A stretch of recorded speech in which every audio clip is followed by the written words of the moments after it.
They say everyone is entitled to their own opinion, but unfortunately ignorance isn't always bliss. What do I mean by that? Well, my channel caters to gay viewers, and most of my viewers are over the age of 40. But that doesn't mean that I don't have younger viewers. And unfortunately, it is those younger viewers that are full of opinions, and some of them are extremely ignorant. Especially on my videos about film and TV moments that help people realize they were gay. It is sad that we as a community has come to a point where the current generation don't know about the struggles the previous generations had to go through when it comes to your sexuality. There was a time when gay men couldn't live openly and they didn't discuss their sexuality, and sexuality wasn't discussed in homes. So speaking about sexuality and homosexuality was a very taboo topic. So it wasn't discussed, and if you were different, you didn't know you were different. Now my lens is fogged up, I'll be back in a moment. Where was I? Oh, so there was a time when gay men couldn't live openly and discuss their sexuality, and they didn't have role models or even family members to discuss sexuality with, so it was a taboo time, and you didn't know you were different until the moment you saw an actor or film and movie moment that helped you realize, like, hey, I think I'm into guys. So that is what the video series was about. And it seems the younger generation, they don't understand this. So in this week's video, I'm counting down my picks for the top 10 film and TV moments that helped gay men or closeted gay men realize they were gay. But before we continue, I just want to give a shout out to my channel members. Without members and you the viewer, my channel won't be able to exist. So thank you very much for supporting my channel and watching my videos. With that being said, let's head over towards the rainbow and follow the yellow brick road. It's time to look back at the guys you had a crush on and help with your gay awakening. So come on! 2021's I Know What You Did Last Summer was a TV series based on the book of the same name by Lois Duncan, but it was cancelled after the first season received mixed to negative reviews. I guess it shows that you can't improve on the far more superior 1997 horror movie starring two of the hottest hunks of the 90s, Ryan Phillippe and Freddie Prinze Jr. Someone knows. I Know What You Did Last Summer? Ooh. And the mistake they made It was an accident. is coming back to haunt them. Oh my gosh. It was one of the first horror movies I rented back in the day of video rental stores, and it's always remained with me, especially Ryan Phillippe, who was etched into my mind for obvious reasons. Hello? He's gone on record in recent interviews and stated that he was well aware that some of his earlier roles from the 90s made guys realize they were gay, and he kind of takes pride in it.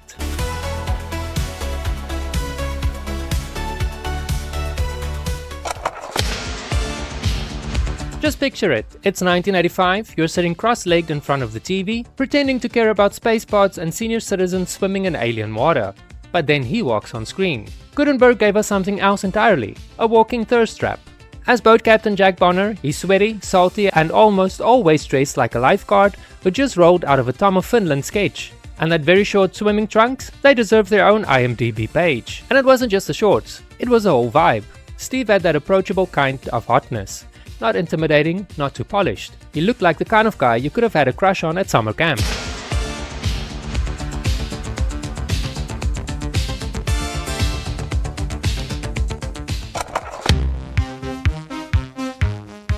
Bothers you, just say so. Doesn't bother me. I'm just not interested. It's so good to be back. Clive Barker presents Hellraiser 3, Hell on Earth. Hellraiser 3 star Kevin Bernhardt made his acting debut in 1984 on General Hospital, starring as Frisco Jones for 15 episodes only to return in 1985 due to popular demand. Hellraiser 3, Hell on Earth was released in 1992, which is based on the novella The Hellbound Heart by Clive Barker, who served as executive producer on Hellraiser 2 and 3. Is it yours? No, not mine. Yours. Kevin Bernhardt stars as JP Monroe, the womanizing owner of a popular nightclub called the Boiler Room, and he has the misfortune of being the poor soul to release Pinhead from his prison. You enjoyed the girl. Yes. Good.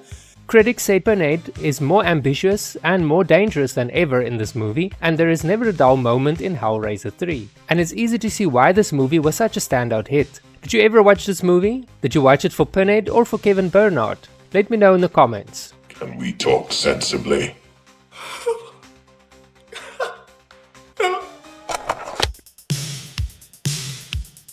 Do you remember Geoffrey Horne? After struggling to get his foot in the door for several years, in July 1956 he successfully auditioned for a small role in The Strange one of the earliest on-screen depictions of homosexuality and homophobia in the army. Relax, Georgie. Obviously he was asleep. He wasn't asleep, Dad. I'm telling you, he wasn't asleep. Georgie, take a bicarbonate of soda and go on back to bed. Though not a huge hit, the film received critical acclaim and opened the door for future projects. He continued acting throughout the 50s, 60s, 70s and even the 80s, and had a fairly successful acting career, but he wasn't just a pretty face in front of the camera either. He was an acting coach, dialogue coach and even a director.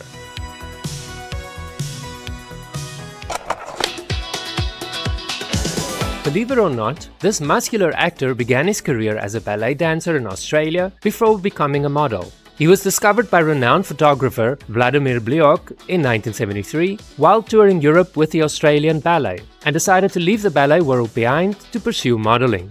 As a model, he often worked with designers like Gianni Versace and appeared on the covers of magazines like Vogue and GQ. As the 80s approached, he decided to branch out into acting by taking some acting lessons. And before long, he landed his first leading role in the 1984 made-for-TV movie, Samson and Delilah. Anthony Hamilton, the actor who has replaced the late John Eric Hexum on the TV series Cover Up, met the media today at a press conference. Scott Osborne was there. And that same year, he took over as the lead in the series Cover Up, replacing John Eric Hexum, who died earlier that year after an on-set accident. Producers were hesitant to cast Hamilton in the role, as they were afraid his sexuality would overshadow the character, as Hamilton was gay in real life.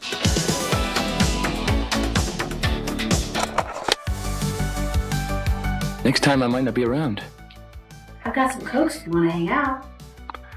Think how guilty you'd feel if some old lady's getting mugged and I'm not there to help her because I'm sitting here having a Coke with you. John Haymes Newton, better known as simply John Newton, is an American actor who is probably best known for his role of Clark Kent in the 80s TV series Superboy. I was visiting my family on vacation. I went to the studios and they had a casting office, and I just happened to walk in that day and I said, I'm from New York, I'm here on vacation, and I auditioned, and after my audition he looks at me and he says, would you be interested in doing a series? Do you remember him portraying Superboy? Probably not, because, well, he was replaced by Gerald Christopher in the second season when producers felt his portrayal wasn't quite taking the show in the direction they wanted to go.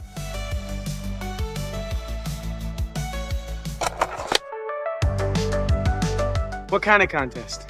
For a new regular couple to dance on the show.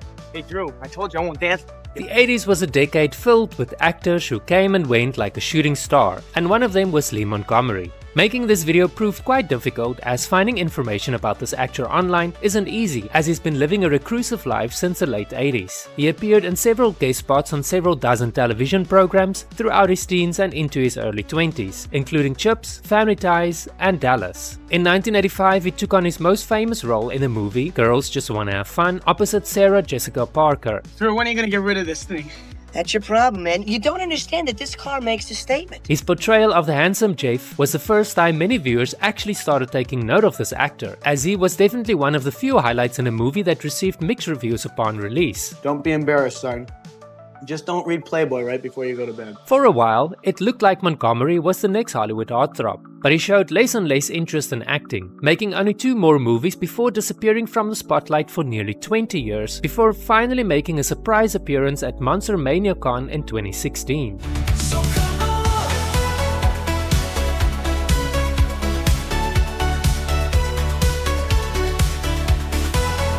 Turn on your smile. Turn on your style.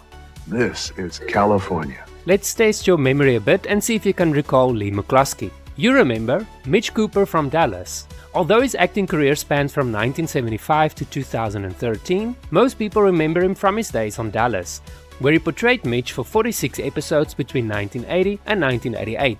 It was also during this period of his life and career when he found himself growing tired of mainstream success and everything that went with it. So he started to explore writing and painting as an outlet for his own creativity. His artwork has been featured in popular music and even featured as a central focal point during the 2005 Rolling Stones tour.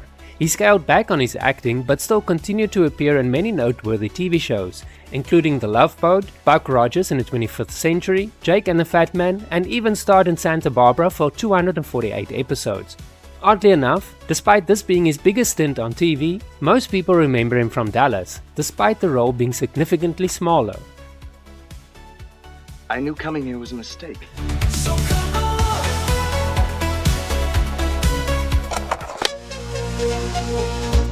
Okay. Thank you very much, AC Slater. Hit it.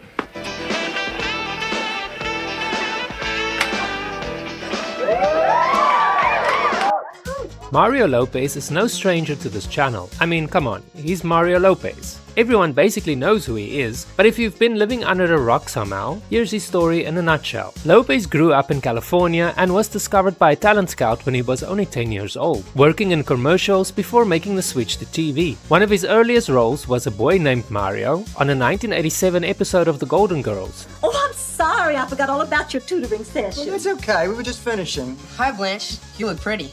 You should see me if I had earrings. But he landed his breakthrough role in 1989 when he was cast as AC Slater on Saved by the Bell. Sorry, kid. I work alone. Who's asking? You were.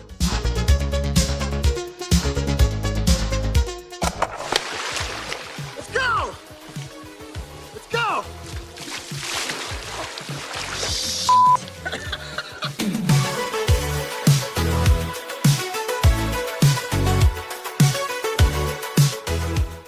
Let's go!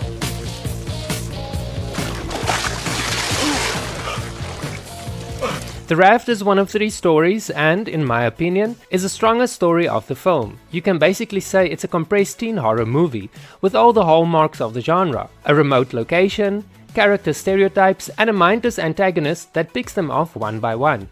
Even if the antagonist is Black Sludge. Laverne, Rachel, swim!